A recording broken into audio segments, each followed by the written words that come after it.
Hey, how's it going? I am Jack, and welcome back to another episode of Subjectively Speaking, the show where we discuss character design through a subjective lens. What that means, guys, is that a lot of what I'm saying is my opinion. So please be sure to leave your own thoughts on the video in the comments and start a conversation. And while you're there, be sure to smash that like button and subscribe for more content. I really appreciate it, guys. Also, be sure to check out our sponsor, Blick. Click on the link in our description for great deals on art supplies delivered right to your door.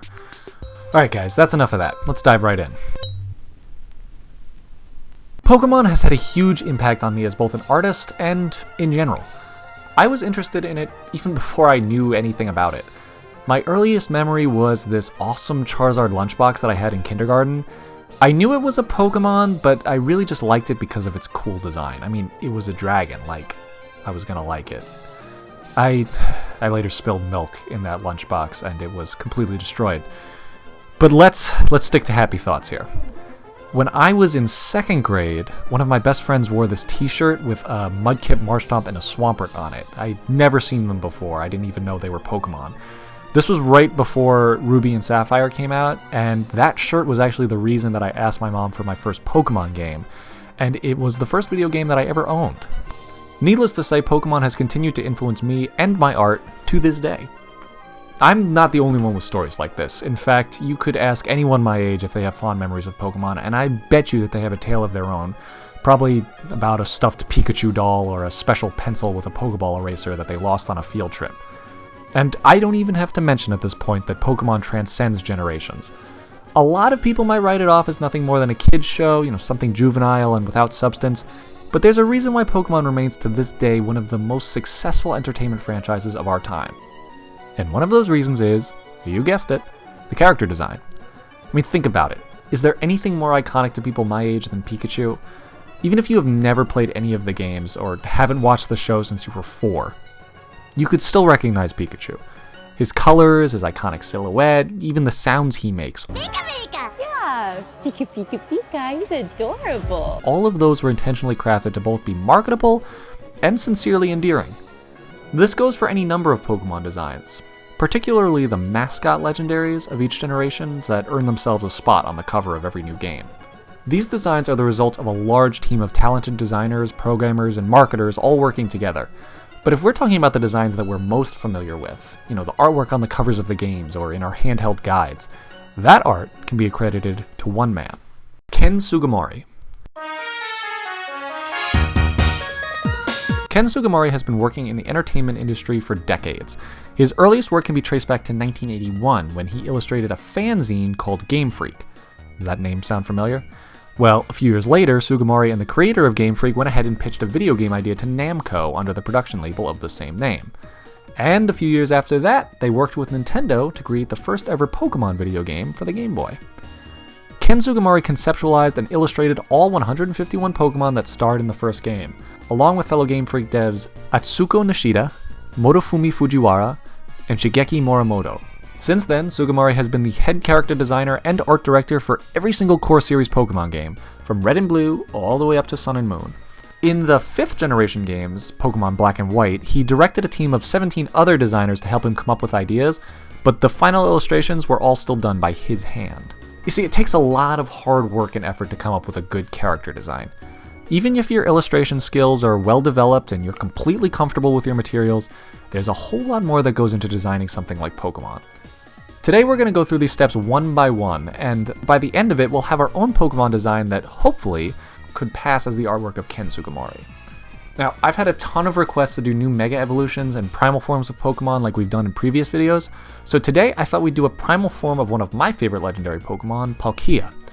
But as much as I'd like to, I'm not just going to go ahead and start drawing. There's a process that I'll need to acknowledge if I want to make a design as strong as Ken Sugimori would. Step 1.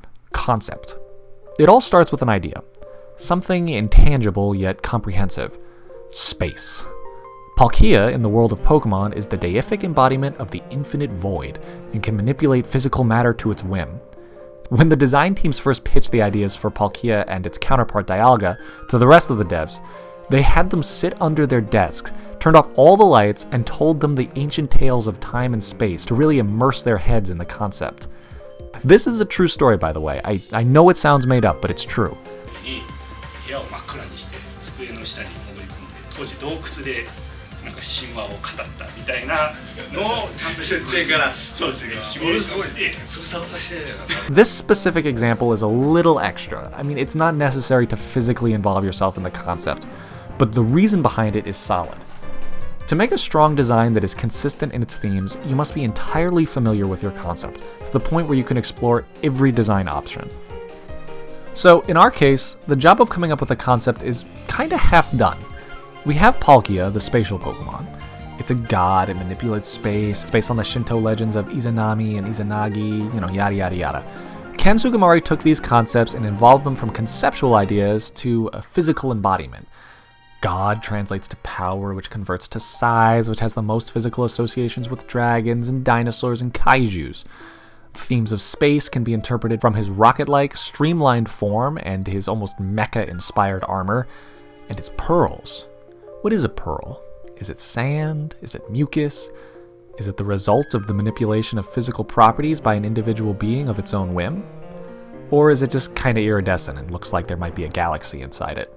Either way, that choice was intentional too. So we have all that.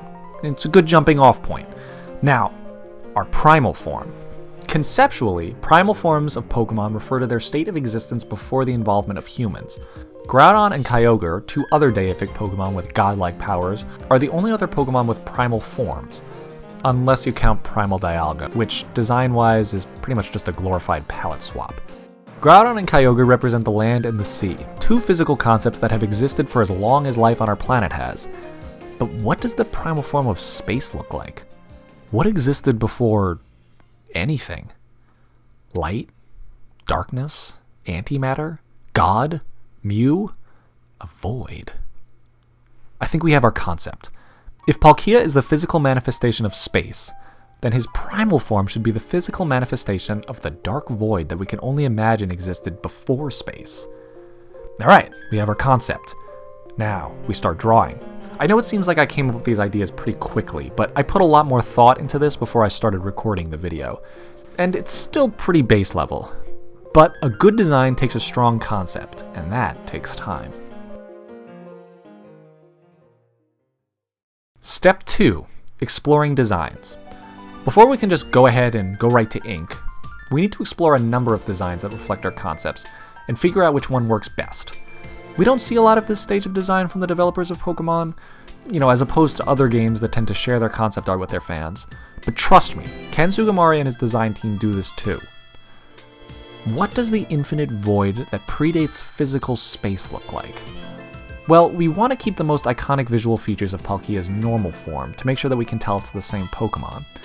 As far as silhouette goes, I think his long neck, shoulders, wings, feet, and tail need to remain consistent. Maybe we don't mess with the silhouette too much at all? Or maybe he's completely different and looks like the craziest Xyz Yu-Gi-Oh monster you've ever... Yeah, no, probably not. I think it's a good idea to keep the silhouette consistent. Wait a minute though, I like those smoky wings.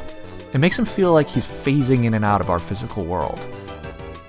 And maybe his head isn't that crazy, but I like the idea of almost a dark mask containing something within. Maybe his pose changes too. His feet in his default art are planted firmly on the ground, but what if in this form there is no ground for him to stand on? Alright, and colors. We should keep it pink. But maybe instead of white, he's black. I mean, this is the dark void we're talking about here. Or maybe he's pink with black stripes. Or maybe his pearl is orange and his body is blue. No, that looks weird. Ooh, but wait, I like the orange pearl. Maybe we keep that orange and the body stays like a dark purple. Man, this is looking pretty good. I know, this seems like a lot. And this is the abridged version. I mean, if we were designing a character for a real game, these ideas would have to be approved by other designers, programmers, producers, directors, even the marketers would have a say. But these are all crucial steps for creating a solid design. Step 3. Execution. We're gonna kill him. No, I'm kidding. That's not what execution means. Not in this case, at least. Execution refers to the final rendering of the design. The finished art that can go on the cover of the game, on a lunchbox, a t-shirt, you name it.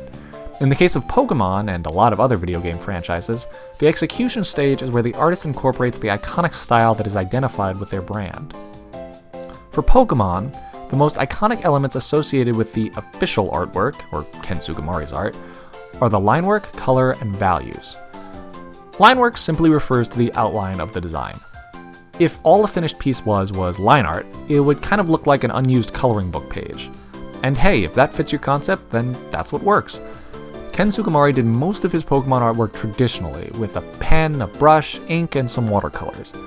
Today, I'm guessing that he works digitally, as I am now, but there are still ways to replicate those tools. The line work, for example, varies very subtly with the pressure of the artist's hands, and is imperfectly feathered as it would appear while using an ink brush. Once we have our underdrawing at a place that we like it, we can go over it with our ink pen and give it a nice clean outline. If this was a traditional piece done on paper, it would be a better idea to do the colors first, so that the black ink of the lines doesn't bleed into our carefully picked color scheme. But we're working digitally, so now that we have our finished lines, we can just go ahead and create a new layer and lay down our base colors. Ken Sugimori tends to use mostly desaturated and lighter colors in his Pokemon designs. I'll borrow some colors used in other Pokemon palettes to make sure we stay within that range. Again, we're working digitally, so I'm going to start with the midtones. If we were painting this using traditional mediums like watercolors, it would be important to start with the lightest colors used for highlights, because it's nearly impossible to try to cover a dark color with a light using watercolors. Now that we have our base colors, it's time for the values, or as some people like to call it, shading. The term values refers to the different colors used to indicate a light source hitting the subject. Simply put, it's the highlights and the shadows that give us the sense of form through light. Ken Sugimori doesn't use a ton of contrast in his values when doing default Pokemon artwork, and for our purposes, it's more important to be able to understand the design of the Pokemon without being distracted by a dramatic light source. Our contrast will come from the color scheme that we just picked out, highlighting important elements of our character's design, while the values are just used to give it a little bit more shape and form. Ken Sugimori has a very unique way of handling values, creating a subtle gradient between the midtone and the area of either light or dark. We should also keep in mind that these are not solid shapes of color. He uses several mixed tones that are nearly imperceptible at a distance, but are still important to replicating that style. They also give the impression of texture similar to what would be achieved using traditional mediums. This stage, in my opinion, is the easiest part. A lot of people think that being a good artist means being the best drawer. But really, the best designs come from good ideas, and once you have that, the drawing stage is actually quite simple. And a character whose design has been well thought out and meticulously planned always looks better than one that's thrown together in 30 minutes. Quality over quantity and all that. Alright, a little cleanup, some spot checks, and maybe a color adjustment here or there, and we're done. Let me know in the comments if you like my final design, and if you think I've been able to successfully replicate Ken Sugimori's style. One last important thing for you guys to know is that this process does not just apply to designing Pokemon. Sure, we took some specific steps here in the execution phase to give it that official art feel, but the rest of the steps can and should be used in every one of your character designs. All of our favorite characters, whether they're humans, dogs, cats, dragons, fish, robots, or a talking soap bubble, have gone through these steps to get to the final design that we all know and love today. It starts with a strong concept, then a visual development stage to help exemplify the themes of that concept. Then, once they've settled on a good design, the artist goes through the painstaking steps of the underdrawing, color blocking, value rendering, and the application of texture when needed. The end result could be something as simple as Magnemite or as intricate as Kyurem, but you can be sure that the artist gave plenty of thought into why their character was going to look the way it does, and put in the work to see their concept through to fruition. And with that, I hope you feel like you're able to make your own believable Pokemon design, something that can influence the next generation of creators and make Ken proud. Or if Pokemon isn't your thing, I hope you've learned something about character design in general that will help you create something completely new. Pokemon is unfathomably huge now, but who knows? We always need fresh minds to come up with the next big thing. Thank you guys so much for watching. I hope you enjoyed this video, and I sincerely hope it taught you something. Please don't forget to throw me a like and subscribe for more of the same, and give me suggestions for the next topic that you'd like me to discuss. Also, feel free to check out some of our other videos. We've done a ton of Pokemon videos where we fix designs that we're not so crazy about, and a lot of them use the steps that we discussed in this video. Alright guys, once again, thank you so much, and I will see you next time.